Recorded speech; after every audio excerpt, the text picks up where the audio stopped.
2024년이 시작되고 나서 벌써 2월에 막바지입니다.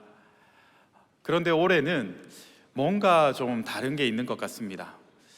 이 다른 게 뭘까라고 고민하면서 생각하다 보니까 예수님은 누구신가 설교 시리즈를 통해서 온 교회 영가족들이 함께 한 해를 시작하면서부터 예수님에 대해서 계속 묵상하고 생각하고 또 그 예수님 닮고자 하는 열심과 열망이 있기 때문이 아닌가, 그런 생각이 들었습니다. 참 우리가 살아가면서 참 인생에 중요하게 여기는 부분도 있고, 또 오늘 하루도 지나오시면서 수많은 생각들이 우리를 스쳐 지나가지만 그래도 예수님 생각하는 것이 내 인생에서 가장 중요합니다 라고 고백하는 분들이 예수님의 제자 아니겠습니까? 네, 이 자리엔 다 예수님의 제자들만 계신 것 같아요. 그래서 오늘 말씀은 예수님의 제자들과 함께 이 말씀을 나누고자 합니다. 사역훈련의 꽃과 같은 본문이죠. 로마서 8장입니다. 로마서 8장에서도 예수님에 대해 더욱 묵상하다 보니까 이전에 보이지 않던 것들이 보이더라고요. 오늘 본문 8장 31절에서 바울은 하나님이 우리를 위하시면 누가 우리를 대적하리요? 라며 하나님이 우리를 위하신다고 이렇게 말씀합니다. 그러면 어떤 방식으로 우리를 이렇게 위해주고 계신가? 오늘 본문 32절에 이 표현이 저는 마음에 많이 와닿았습니다. 자기 아들을 아끼지 아니하시고 우리 모든 사람을 위하여 내주신 이가, 라는 표현입니다.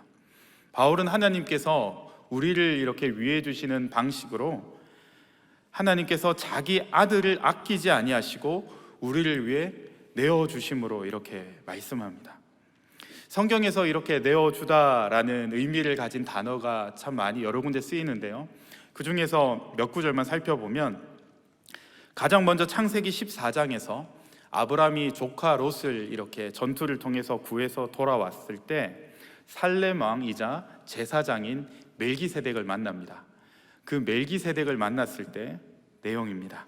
아브라함이 그 얻은 것에서 10분의 1을 멜기세덱에게 주었더라. 최초의 11조 본문이죠. 저기에서 주었더라라는 본문 표현이, 그 단어가 내어주다와 같은 단어입니다. 신약에서는 마태복음 5장 25절에서 예수님이 쓰신 단어예요. 그 고발하는 자가 너를 재판관에게 내어주고 재판관이 옥리에게 내어주어. 재판관이나 옥리에게 죄인의 생사 여탈권을 이렇게 내어줄 때 이 단어가 쓰였고요. 또 마태복음 10장 4절에는 가나나인 시몬 및 가룟 유다 곧 예수를 판 자라, 예수님을 팔았다라고 할 때 이 단어가 내어주다와 같은 단어입니다. 전체적으로 이렇게 이 단어가 사용된 의미를 봤을 때 하나님께서 우리를 위하여 자기 아들을 아끼지 아니하시고 내어주신 것은 그냥 단순히 내주셨다 이런 의미가 아니더라고요. 하나님께서는요, 아들을 십자가 화목 제물로 삼으셔서 우리를 살리시기 위해서 아들을 마치 헌물로 드리듯 드리신 거고요. 천지의 재판장이신 하나님께서 피조물의 재판관에게 자신의 아들의 판결권을 내어주듯이 한 것이었고요. 또 마치 팔아서 소유권을 넘겨주듯이 완전한 사랑으로 우리에게 아들을 내어주셨습니다. 우리가 자격이 되어서 그렇게 하신 걸까요? 우리는 아무 자격도 갖추지 못했습니다. 우리의 생각으로는 상상조차 할 수 없는 하나님 아버지의 그 절대적인 사랑이 우리에게 나타난 것입니다. 잘 알고 있으실 본문일 텐데 같이 읽겠습니다. 하나님이 세상을 이처럼 사랑하사 독생자를 주셨으니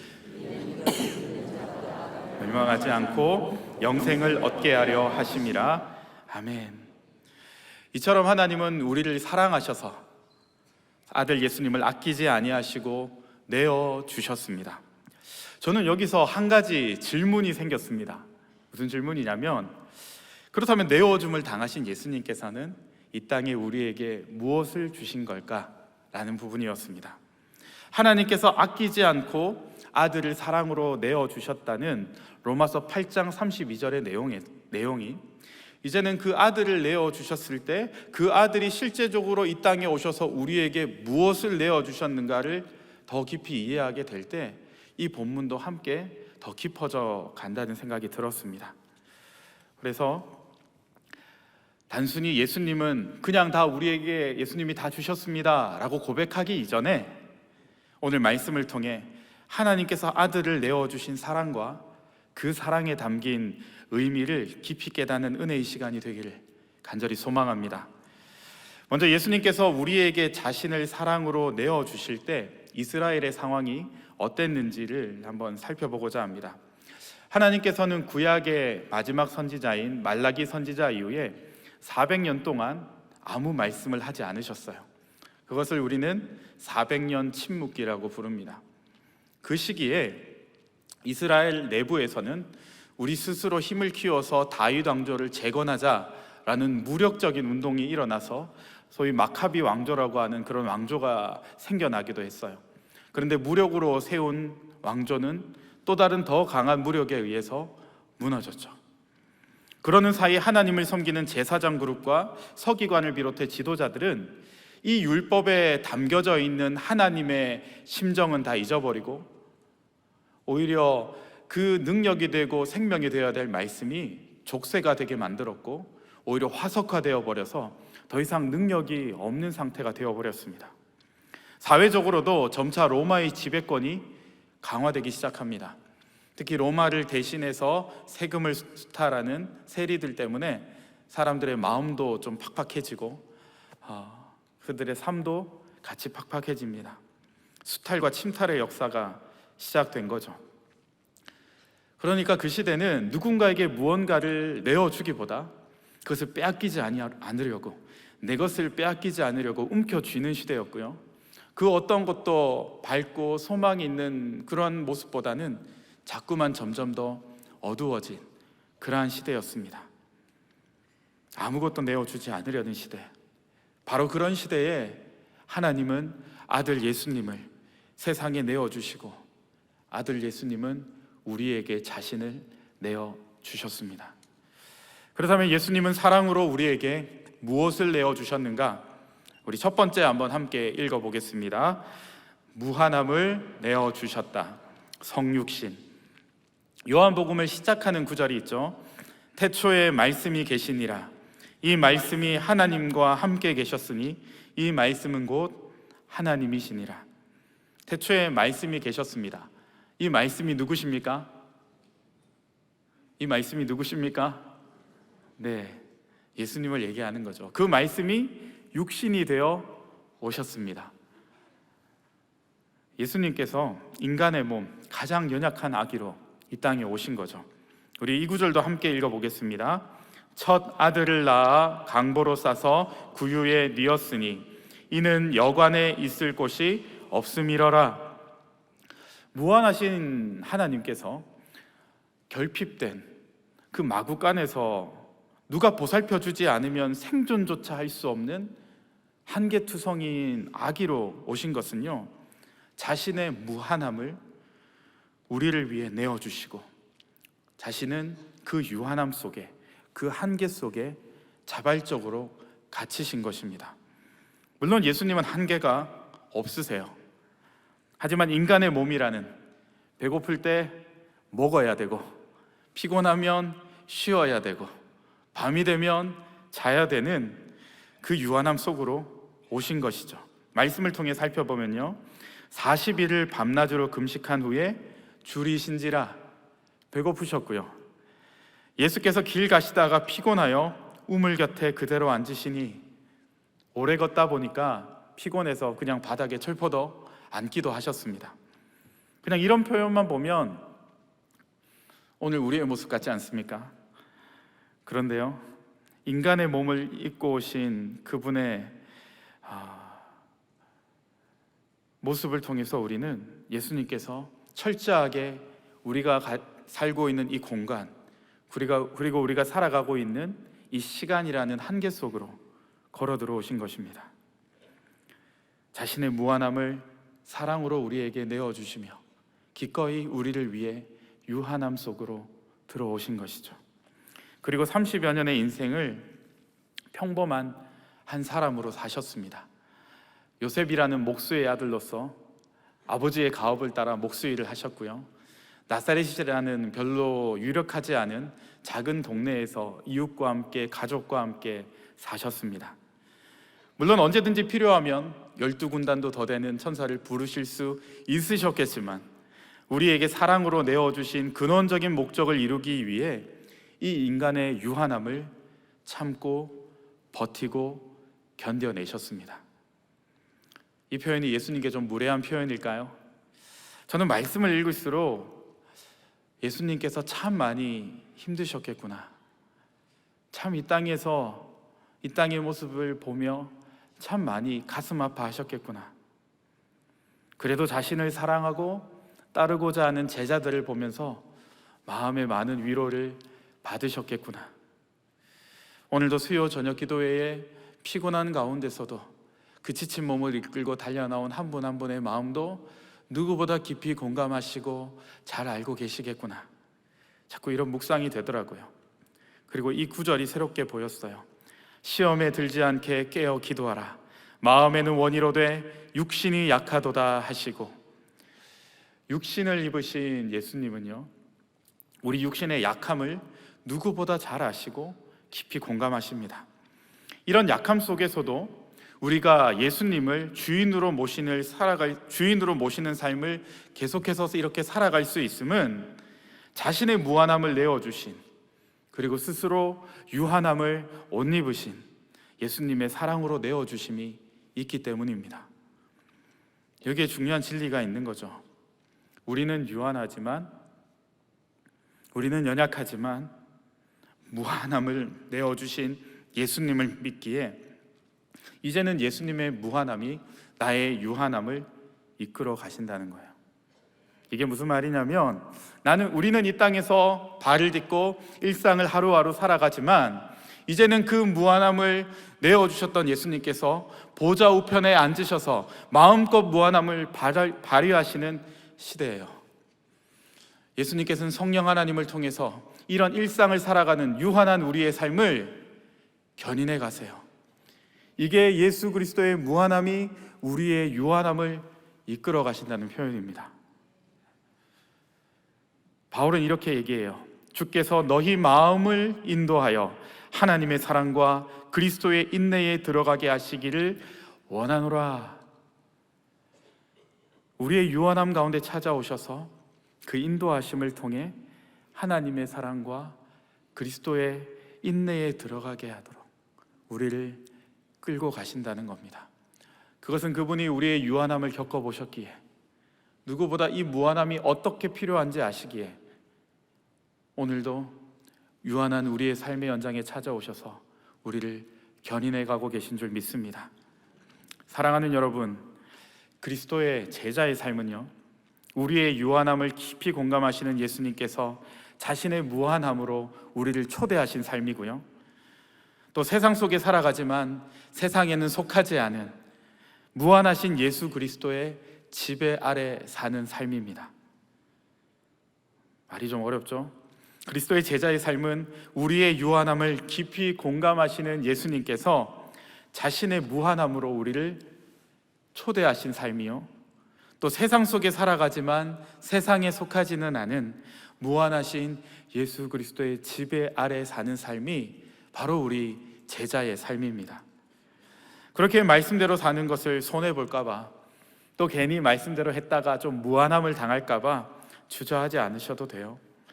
말씀이 육신이 되어 오신 예수님께서는 말씀을 통해 우리를 무한한 그 사랑으로 지금도 인도해 가시기 때문입니다.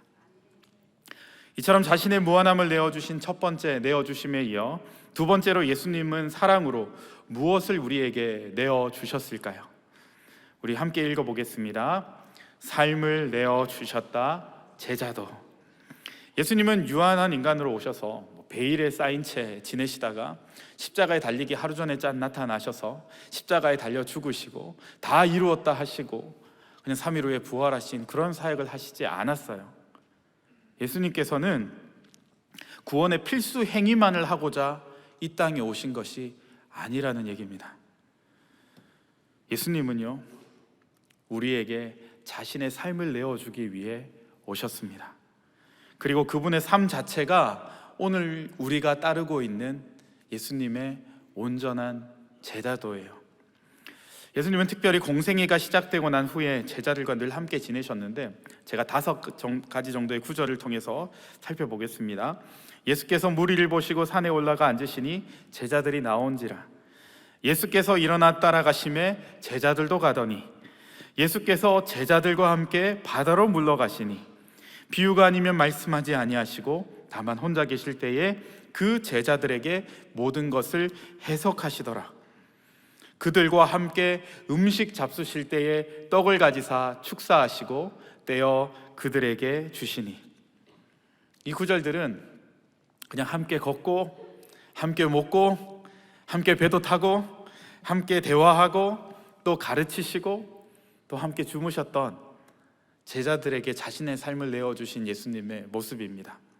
365일 24시간 다 자신을 그냥 열어서 제자들한테 보여주시면서 그 삶을 통해 제자가 이 땅에서 어떻게 살아가야 되는지를 친히 가르쳐 주신 겁니다.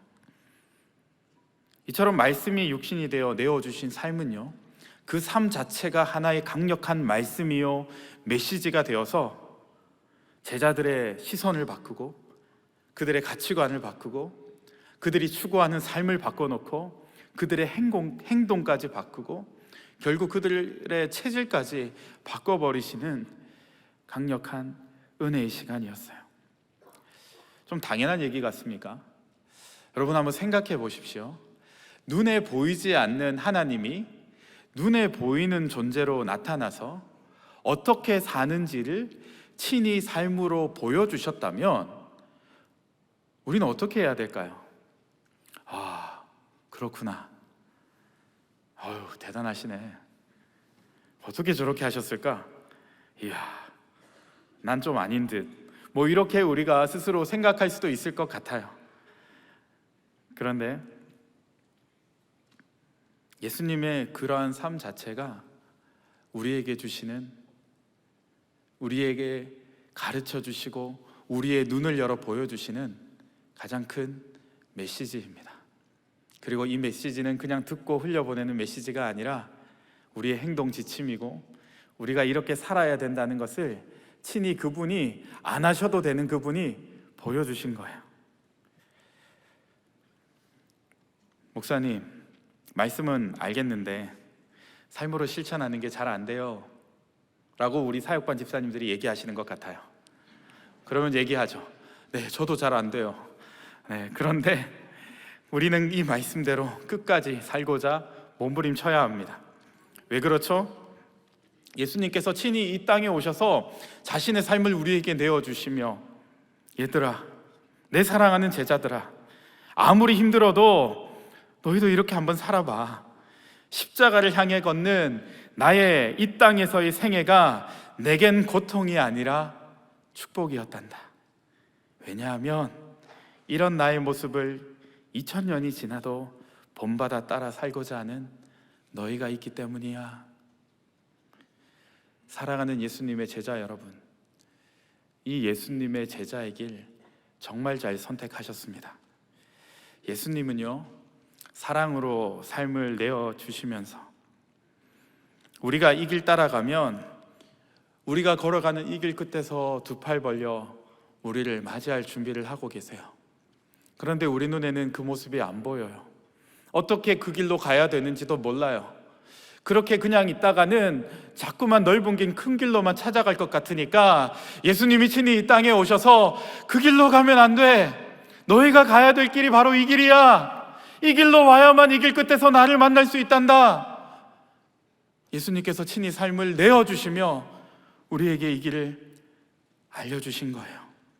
닫혀있는 우리의 눈을 열어 이 좁은 길, 우리가 걸어가야 될 십자가의 길을 예수님께서는 친히 삶을 내어주시며 우리에게 보여주셨습니다. 이제 사랑으로 내어주신 예수님의 마지막 내어주심, 사실 로마서 8장 32절에 아끼지 않고 내어주셨다의 의미는 바로 이 내용일 겁니다. 우리 함께 읽어보겠습니다. 생명을 내어주셨다. 십자가.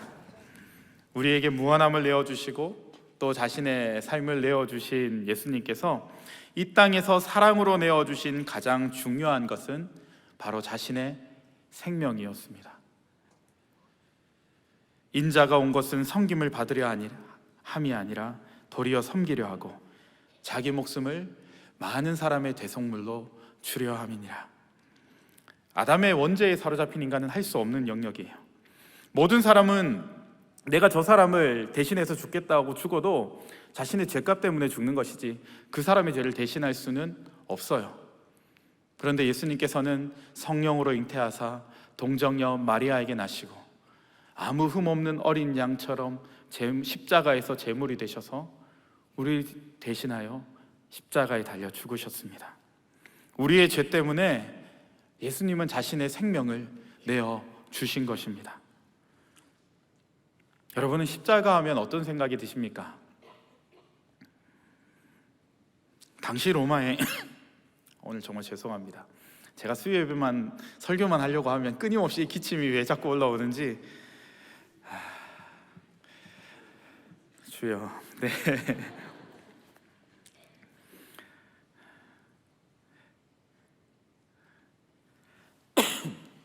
당시 로마의 가장 잔혹하고 비인간적인 형벌이 바로 이 십자가였습니다. 바울은 이렇게 얘기합니다. 우리는 십자가에 못 박힌 그리스도를 전하니 유대인에게는 거리끼는 것이요 이방인에게는 미련한 것이로되. 예수님께서 생명을 내어주신 십자가형은요, 같은 유대인이나 또 이방인이 봤을 때도 거리끼고 미련한 것으로 보였어요. 하지만 거리끼고 미련한 그 방법을 하나님께서는 아들을 바치는 제단으로 삼으셨던 거예요. 이 비참한 형틀인 십자가가 하나님께 올려드리는 제단이 되어서 화목제물 대신 예수님께서 자신의 생명을 내어주셔서 우리를 다시 살리시고 영원한 형벌에서 구원하여 주신 생명의 십자가요, 소망의 십자가요, 능력의 십자가가 된 줄 믿습니다. 창조주께서 피조물을 살리시기 위해 자신의 생명을 내어주신 그 자리가 된 것이죠.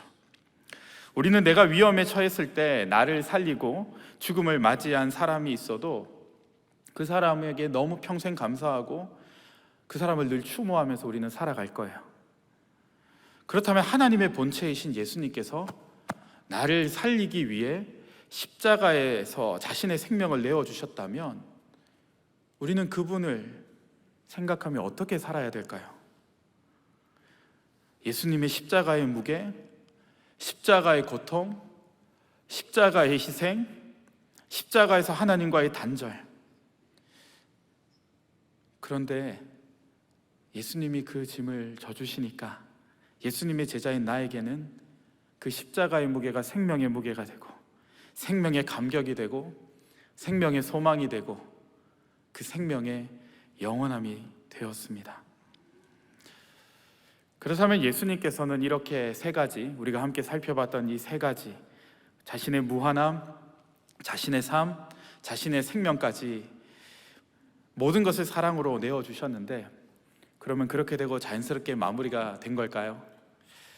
우리에게 무한함을 내어주시고 유한함을 입으신 그 예수님의 사랑으로 인해서 지금까지 셀 수 없는 많은 그 수많은 유한한 사람들이 예수님을 구주요 주인으로 모신 무한한 생명을 소유하게 되었습니다. 또 예수님께서는 자신의 삶을 사랑으로 내어주셨기에 지난 2000년 동안 수많은 제자들이 일어나 예수님을 따랐고, 지금 2024년에도 제자훈련 49기, 사역훈련 36기생들이 열심으로 예수님을 그 제자도를 따라, 삶으로 보여주신 그 제자도를 따라 살아갈 수 있게 되었습니다. 무엇보다 이 모든 특권적인 삶은 예수님께서 자신의 생명을 우리에게 사랑으로 내어주셨기에 가능한 거 아니겠습니까? 예수님께서 사랑으로 자신의 생명을 내어주셨기에 그 희생을 통해 부활하는, 역동하는 생명이 이제는 우리의 삶에서 시작된 거예요. 하나님만이 가지신 그 부활하는, 역동하는 생명력이 이제는 예수님의 제자로 살아가는 우리 모두에게 부활 생명이 되어서 우리의 삶을 인도해 가시는 줄 믿습니다. 사랑하는 여러분, 사랑으로 내어주는 것은 겉보기에는 모든 것을 다 줘버리는, 나는 손해보고 희생만 하는 것처럼 보일 수 있습니다. 이런 거는 예수님만 하는 거예요 라고 특별한 영역처럼 느껴질 수도 있습니다. 하지만 오늘 우리 다시 기억하면 좋겠습니다. 예수님께서 이루신 놀라운 생명의 역사는 예수님이 우리와 지금도 함께 계시기에 우리의 일상 속에도 일어날 수 있습니다. 바울 그리스도의 사도라는 영화가 있습니다. 바울이 로마 감옥에 이제 2차 투옥되어서 마지막 참수형을 기다리고 있을 때예요. 당시 로마에 있는 네로 황제가 로마 대화제의 원인을 그리스도인들에게 다 뒤집어 씌우고 예수를 믿는다고 하면 다 잡아가지고 길에 횃불 등처럼 그들을 태워서 죽이기도 하고 또 경기장에서 사자에게 찢겨 죽기도 했습니다. 그래서 남은 그리스도인들은 숨어 지내면서 두려움에 떨 수밖에 없었죠.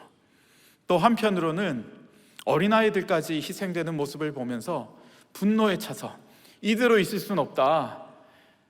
이렇게 저들이 우리의 어린아이까지 이렇게 살해하고 고통스럽게 하는데 우린 더 이상 이대로 있으면 안 된다. 칼을 들고 일어나자. 일단 우리의 지도자인 바울부터 구해내자 하고 젊은 청년들이 일어나요. 그 소식을 들은 누가가 먼저 바울에게 찾아갑니다. 그 사도행전 지은 누가가 가서 바울에게 이 소식을 전하죠. 그리고 누가도 동조합니다. 왜냐하면 그 모습을 봤으니까요. 그때 바울이 그 얘기를 듣다가 이렇게 반응합니다. 사랑은 오래 참고 사랑은 온유하며 시기하지 아니하며 사랑은 자랑하지 아니하며 교만하지 아니하며 무례히 행하지 아니하며 자기의 유익을 구하지 아니하며 성내지 아니하며 악한 것을 생각하지 아니하며 불의를 기뻐하지 아니하며 진리와 함께 기뻐하고 모든 것을 참으며 모든 것을 믿으며 모든 것을 바라며 모든 것을 견디느니라. 저는 그 장면을 보면서 예수님께서 저한테 이렇게 얘기해 주시는 것 같았어요. 영화 보는 중이었는데, 아들아, 사랑은 할 수 없을 때 하는 것이 사랑이란다. 사랑은 할 수 없을 때 사랑하는 거야. 아버지께서 아끼지 않고 나를 내어주실 때처럼, 또 내가 너를 위해 나를 내어줄 때처럼 사랑할 수 없을 때 하는 것이 사랑이란다. 예수님이 이 땅에서 사랑으로 모든 것을 내어주실 때 사랑할 수 없는 이들을 사랑하셨습니다. 사랑받을 자격조차 없지만 사랑으로 자신의 무한함을 내어주시고 자신의 삶을 내어주시고 자신의 생명까지 내어주셨습니다. 그 사랑이 우리를 살리신 것 아닙니까? 그 사랑이 있기에 우리가 오늘도 이 자리에서 천지를 창조하신 창조주 하나님께 그 보좌 앞에 나와서 예배 드릴 수 있는 것 아닌가요? 그렇다면 그 사랑으로 내어주신 은혜를 받은 우리는 어떻게 해야 되는 걸까요? 우리도 예수님의 이 사랑으로 우리 자신을 내어줘야 될 때가 바로 지금입니다. 내일 아니에요. 지금입니다. 교회 다닌다고 하면 꼰대처럼 쳐다보는 회사 분위기, 복음을 전하는 것은 개인의 자율성을 존중해주지 않는 것이라고 이야기하는 우리의 이웃과 동료들, 전도자에게 너나 잘하라고 얘기하는 이 시대에 우리가 해야 될 것이 무엇입니까? 사랑. 이리저리 흔들리고 또 시시각각 바뀌는 그런 가짜 사랑 말고 진짜 사랑을 해야 될 때입니다. 요한복음에서 예수님이 이렇게 말씀하셨죠. 너희가 서로 사랑하면 이로써 모든 사람이 너희가 내 제자인 줄 알리라. 세상은 우리가 서로 사랑할 때 우리가 예수님의 제자인 것을 알게 됩니다. 우리가 예수님의 이름으로 세상에 엄청난 성공을 거둬서 봐, 나 성공했어 이러니까 예수님 대단하지? 아니에요. 이 모습을 통해서 예수님의 제자라는 걸 안다고 예수님은 말씀하신 적이 없어요. 너희가 서로 사랑할 때, 너희가 서로 사랑할 때 비로소 너희가 내 제자인 것을 알리라. 예수님의 말씀을 기억해야 될 때입니다. 그런데 훈련반 안에서조차 사랑하지 못하면 어떡하죠? 다락방 안에서조차 사랑하지 못하고 시기하고 질투하면 어떡하죠? 한 공동체 안에서 서로 미워하고 큰 소리 내고 누구는 어떻고 누구는 저떻다고 정죄하면 예수님의 제자란 걸 알 수 있을까요? 사랑할 수 없는 나 같은 존재를 위해 사랑으로 자신의 모든 것을 내어주신 예수님의 사랑을 입은 자녀라면, 예수님의 제자라면요, 이 사랑하는 것을 포기하지 말아야 됩니다. 누군가는 그럴 수도 있어요. 아니, 사랑만으로 정말 다 됩니까? 안 될 때도 있어요. 그런데요, 결국 사랑은 안 되는 것도 극복할 힘을 줍니다. 이것이 예수님께서 보여주신 사랑 아닙니까? 예수님이 그렇게 사랑해도 결국 중요할 때 예수님을 버리고 도망갔던 제자들, 예수님의 사랑이 실패한 것 같죠? 하지만 결국 이 끝없는 사랑, 자기 사람들을 사랑하시되 끝까지 사랑하신 이 끝까지 사랑하는 사랑이 그 도망간 제자들을 이제는 이웃을 위해 자신의 생명까지 내어주는 사랑의 전달자로 만든 것 아닙니까? 우리 다시 예수님께서 내어주신 그 사랑으로 돌아갑시다. 사랑이 없으면 아무것도 아닙니다. 아무리 사람의 방언과 천사의 말을 할지라도 사랑이 없으면 소리나는 구리와 울리는 꽹과리밖에 안 됩니다. 예언도 패하고요, 방언도 그쳐요. 하지만 사랑은 언제까지나 떨어지지 않습니다. 사랑으로 내어주신 예수님을 닮기 위해 오늘도 우리 자신을 용서하고 사랑하고, 우리 가족을 용서하고 사랑하고, 우리 다락방 순장님과 순원들을 용서하고 사랑하고, 우리 제자반, 사역반 지체들을 용서하고 사랑하는, 정말 우리 사랑의 교회 공동체 서로서로가 용납하고 사랑하는 이번 2024년 봄학기가 되기를 간절히 소망합니다. 함께 기도드리겠습니다. 사랑은 오래 참고, 사랑은 온유하며, 시기하지 아니하며, 사랑은 자랑하지 아니하며, 교만하지 아니하며, 무례히 행하지 아니하며, 자기의 유익을 구하지 아니하며, 성내지 아니하며, 악한 것을 생각하지 아니하며, 불의를 기뻐하지 아니하며, 진리와 함께 기뻐하고, 모든 것을 참으며, 모든 것을 믿으며, 모든 것을 바라며, 모든 것을 견디느니라. 우리에게 아끼지 않으시고 아들을 내주신 하나님 아버지, 우리를 사랑하셔서 자신의 전부를 내어주신 예수님 따라 우리도 사랑하기 원합니다. 사랑하는 능력을 잃어버린 이 시대에 우리 사랑의 교회 모든 지체들이 서로를 용납하고 이해하며 품어주고 섬겨주는 사랑의 능력을 회복하게 하옵소서. 그래서 각자의 삶의 현장마다 사랑의 등불이 밝혀져 어두운 현실을 비추는 예수님의 등불이 되게 하옵소서. 우리를 위해 자신을 내어주신 예수님 이름으로 간절히 기도드리옵나이다. 아멘.